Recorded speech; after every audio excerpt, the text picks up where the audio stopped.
मन को वश में करने के लिए क्या करे? बुद्ध की कहानी। इस कहानी के पीछे को तर्क अगर आप समझ गए तो आपका मन काबू में हो सकता है। पहली बार जब इस कहानी को मैंने सुना तो मुझे इसका तर्क समझ नहीं आया, लेकिन इसका भाव प्रेरणादायी है। एक बार महात्मा बुद्ध किसी नगर से गुजर रहे थे। बुद्ध की नजर एक कपड़े के व्यापारी पर पड़ी, जो दुखी और हताश दिखाई दे रहा था। बुद्ध चलकर उनके पास गए और पूछा कि हे भंते, तुम इतने उदास क्यों हो? अगर तुम मुझे अपनी चिंता का विषय बताओ तो मैं तुम्हारी कुछ मदद कर सकता हूँ। कपड़े के व्यापारी ने बुद्ध को प्रणाम किया और उनको अंदर बुलाया।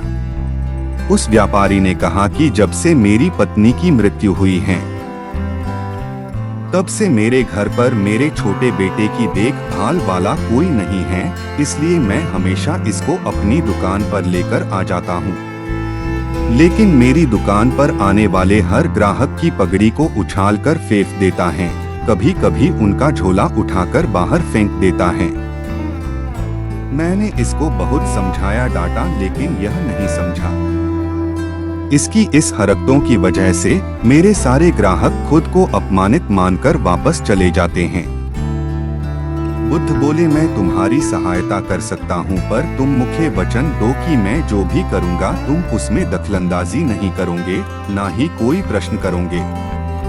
व्यापारी बुद्ध को वचन दे देता है।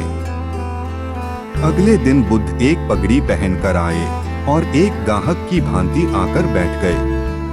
व्यापारी का बेटा आया और बुद्ध की पगड़ी को उछाल दिया। महात्मा बुद्ध मुस्कुराए और कहा, बहुत अच्छा, जाओ उस पगड़ी को वापस लेकर आओ। वह बच्चा दौड़कर गया और पगड़ी लाकर बुद्ध को दे दी।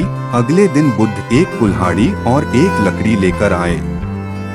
उस लड़के ने फिर से उस पगड़ी को उछाल दी। बुद्ध ने उस लड़के को कुल्हाड़ी और लकड़ी दे दी और कहा, जाओ इस लकड़ी को काटो। व्यापारी को थोड़ा सा डर लग रहा था कि कहीं उसके लड़के को चोट नहीं आ जाए, लेकिन उसको अपना वचन याद था।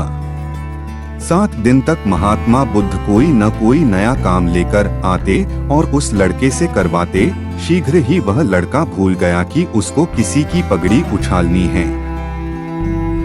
व्यापारी बहुत खुश हुआ और बुद्ध को धन्यवाद दिया। मुझे पता है कि इस कहानी का और मन के वश को कोई विशेष संबंध नहीं है, लेकिन पहले आप इस तर्क को समझ लीजिए। अगर हम अपने मन को अपने हिसाब से काम नहीं करवाएंगे तो मन अपने हिसाब से काम करेगा। मन वश में हो सकता है यदि मन को हम अपने अनुसार चलाएं। मन 2 तरीकों से, एक, मन अपने हिसाब से काम कर सकता है, या 2, मन को हम अपने हिसाब से काम करवा सकते हैं। बुद्ध से मिलने से पहले उस लड़के का मन और दिमाग अपने हिसाब अनियंत्रित रूप से काम कर रहा था, लेकिन बुद्ध ने उस लड़के को अपने अनुसार काम करवाए, जिससे उसकी आदत ही बदल गई।